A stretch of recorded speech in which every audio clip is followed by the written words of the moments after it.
안녕하세요, 미노타우루스입니다. 아마 이 영상을 보기 위해 들어오신 분들은 테넷을 한 번씩은 다 보신 분들이겠죠. 아마 이 중에는 테넷의 내용이 한 번 본 것만으로는 다 이해되지 않아 N차 관람까지 하신 분들도 계실 거라 생각합니다. 자, 이번 영상은 테넷을 아직 이해하지 못한 분들을 위한 영상이 아니라 제가 지금 말한 이 N차 관람까지 하신, 그러니까 어느 정도 이 작품에 대한 이해를 하기 위한 노력을 하셨고 또 그로 인해 어느 정도 이해를 하신 분들을 위한 영상입니다. 솔직히 1회차까지만 관람하신 분들께는 제가 이 내용을 이해하기 쉽게 설명할 자신이 없습니다. 아마 최근 저의 영상들 중 손꼽을 정도로 이해하기 힘든 내용이 될 수도 있을 것 같은데요. 최대한 쉽게 설명해 보도록 하겠습니다.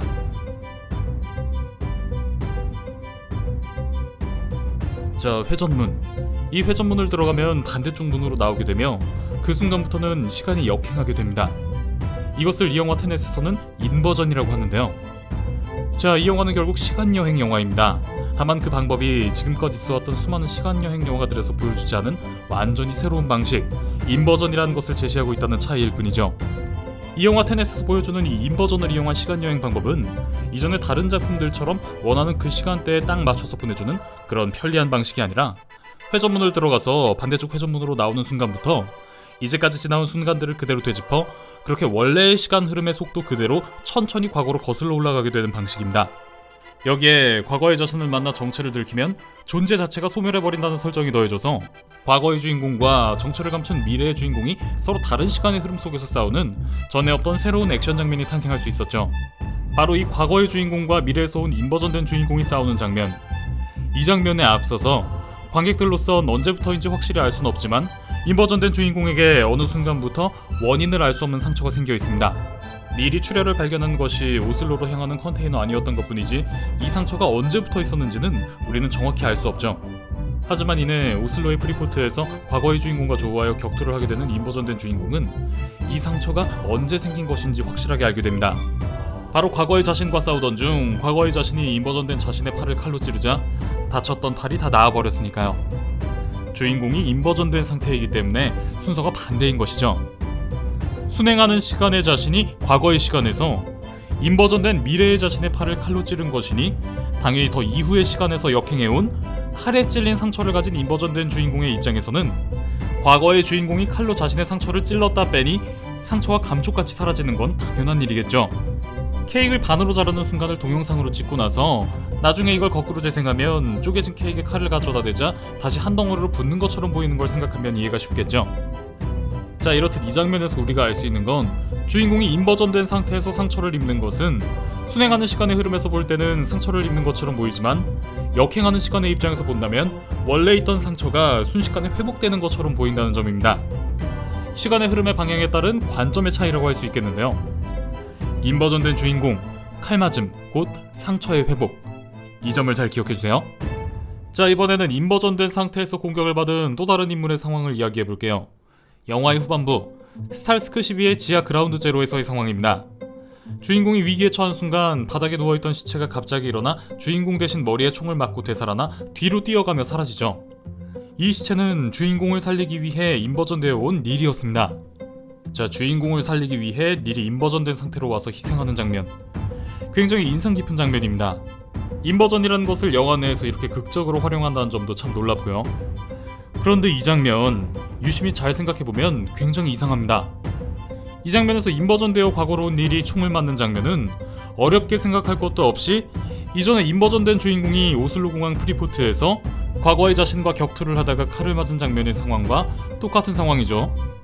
인버전을 하여 과거로 거슬러가는 두 인물, 주인공과 닐은 인버전된 상태에서 각각 칼을 그리고 총을 맞습니다. 앞서 설명했던 바와 같이 인버전된 주인공은 언제 생겼는지 알 수 없는 상처가 몸에 있었고 과거의 자신을 만나 칼을 맞으면서 그 상처가 사라졌습니다. 그렇다면 똑같이 인버전하여 시간을 역행하는 중에 총을 맞은 닐 역시 이와 동일한 법칙이 적용되어야 합니다. 하지만 닐의 경우엔 어찌된 일인지 주인공이 칼에 맞았을 때와는 전혀 다른 양상을 보입니다. 주인공이 과거의 자신에게 칼을 맞기까지 상처가 있었다가 그 칼을 맞고 상처가 사라진 걸 생각해본다면 닐 역시 그의 역행하는 시간의 흐름 속에서 주인공을 구하기 위해 스탈스크 12의 그라운드 제로로 내려오기 전부터 이미 머리에 총상을 입고 있어야 합니다. 자, 여기까지 잘 따라오고 계시죠? 사실 머리에 총상을 입고 있다면 이미 시체 상태이기 때문에 닐이 스스로 주인공을 구하기 위해 그라운드 제로로 오는 것 자체도 불가능했겠지만, 이 부분은 그냥 눈 감고 넘어가서 닐이 어떻게 왔다고 해도 사토르의 부하 볼코프가 쏜 총에 머리를 맞은 인버전된 닐은 앞서 인버전된 주인공이 칼에 맞자마자 그 상처가 회복되었던 것처럼 머리에 박힌 총알이 다시 총 안으로 들어가면서 총상이 원상복귀되어야 맞습니다. 인버전되어 역행하는 시간 속에서 총을 맞고 죽는 것이 아니라 이때엔 오히려 살아나는 게 맞는 경우인 것이죠. 하지만 순행하는 시간의 주인공과 아이브스의 입장에서 본 인버전된 닐은 그들이 처음 이 그라운드 제로에 내려온 순간에도 죽어 있었고, 볼코프가 총을 쏘자 갑자기 일어나 그 총에 머리를 맞고 되살아나 뒤로 뛰어가며 사라집니다. 자, 다시 한번 정리해서 일어난 일들만 비교해보자면, 인버전된 주인공은 역행하는 시간 속에서 칼을 맞자 상처가 원상복귀되었고, 인버전된 닐은 역행하는 시간 속에서 총에 머리를 맞자 그대로 죽었습니다. 시체가 되면 여기까지 올 수도 없었으니까 오는 동안 닐의 머리에는 총상도 없었고요. 역행하는 시간 속에서 칼에 맞은 주인공은 상처가 회복되었는데 닐은 반대로 총에 맞고 죽게 되었죠. 자, 이 상황들을 다시 순행하는 시간의 입장에서 본다면, 과거의 주인공이 인버전된 주인공의 팔을 칼로 찌르자 순행하는 주인공이 보았을 때는 인버전된 주인공의 팔에 상처가 생겼고, 그라운드 제로에서 순행하는 시간의 주인공 아이브스, 볼코프가 보았을 때의 닐은 머리에 총을 맞고 되살아났습니다. 순행하는 시간 속에서 과거의 주인공이 찌른 칼에 맞은 인버전된 미래의 주인공은 팔에 상처를 입었는데, 순행하는 시간에 볼코프가 쏜 총에 인버전된 닐은 반대로 되살아납니다. 인버전되어 역행하는 시간의 인물이 순행하는 시간에 누군가에게 공격을 받았다는 완전히 똑같은 상황인데도 불구하고 그 결과는 완전히 다르게 나타나고 있죠. 물론 주인공의 경우 팔에 칼을 맞았다는 것과 닐의 경우 머리에 총을 맞았다는 부분의 차이는 있습니다. 하지만 영화 어디에도 상대적으로 가벼운 상처와 죽을 정도의 큰 상해를 입는 경우에 인버전의 법칙이 정반대로 작용한다는 언급은 전혀 없었으며, 또한 그런 설정이 존재한다고 해도 이는 관객들이 납득할 수 없는 구차한 설명이 될 뿐입니다. 전 당연히 이 두 가지 경우 중 인버전의 법칙이 제대로 적용된 부분은 바로 인버전된 주인공이 칼을 맞고 상처가 회복된 부분이라고 생각합니다.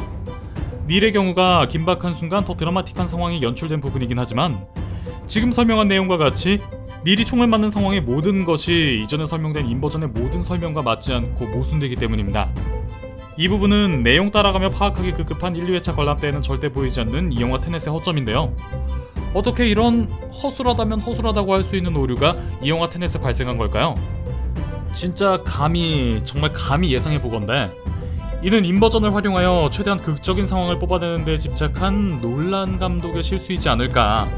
지금 개봉한 영화를 보고도 제대로 이해를 못하고 있는 사람들이 대부분인데, 주변 스태프들도 한 명 한 명이 완성된 영화를 처음부터 다 본 경험은 없으니까 그냥 인버전의 법칙과 그 과정을 놀란 감독에게 어렴풋이 들은 게 다로 완전히 100% 제대로 이해하지 못하고 있는 상황에서, 아니 다른 사람도 아니고 놀란 감독이 그렇다니까, 그리나 그냥 말로 하는 설명으로는 이 닐의 인버전을 통한 희생이 꽤나 그럴듯하니까 그 누구도 이 부분이 모순된다는 생각조차 할 수 없었던 게 아니었을까.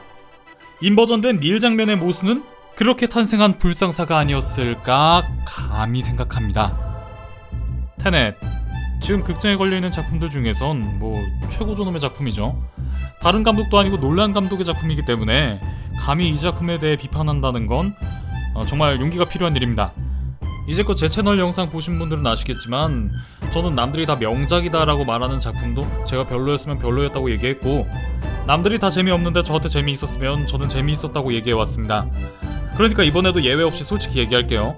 이 작품 테넷, 시간여행물로서는 신선하고 전위적인 작품이다 라고 생각합니다. 하지만 그것과는 별개로 사실 저는 테넷이 놀란 감독의 이전작들과 비교해본다면 그렇게 잘 만든 영화라고는 생각하지 않습니다. 뭐랄까, 적당히를 넘은 것 같다는 생각이에요. 한 번, 두 번 봐도 대부분이 이해 못하고 설명이 굳이 필요한 영화는 절대 좋은 작품이 아니라고 생각하는 주의거든요. 두 번, 세 번 봐도 완전히 이해가 안 되고 유튜브에 남이 올려놓은 해설 영상들을 봐야 그제야 조금 알까 말까한 영화는 제 기준 결코 좋은 영화는 아닙니다. 오히려 잘 못 만든 영화에 가깝다고 생각해요. 인버전이라는 새로운 시간여행의 방식은 정말 신선하죠. 이런 건 기존에 아예 없었던 것이고, 이를 표현해내는 연출 또한 정말 박수받을 만큼 놀라운 시도라고 생각합니다. 그런데 그냥 저는 거기까지인 것 같아요. 이 인버전이라는 방식 빼고는 테넷은 그냥 방식만 좀 다를 뿐이지 지금껏 나온 시간여행 영화들이 숱하게 보여준 클리셰 투성이었던 작품이라고 생각합니다. 여기에 반복해서 보다 보니 처음에 보이지 않던 오류들도 꽤 보이는 작품이기도 하고요.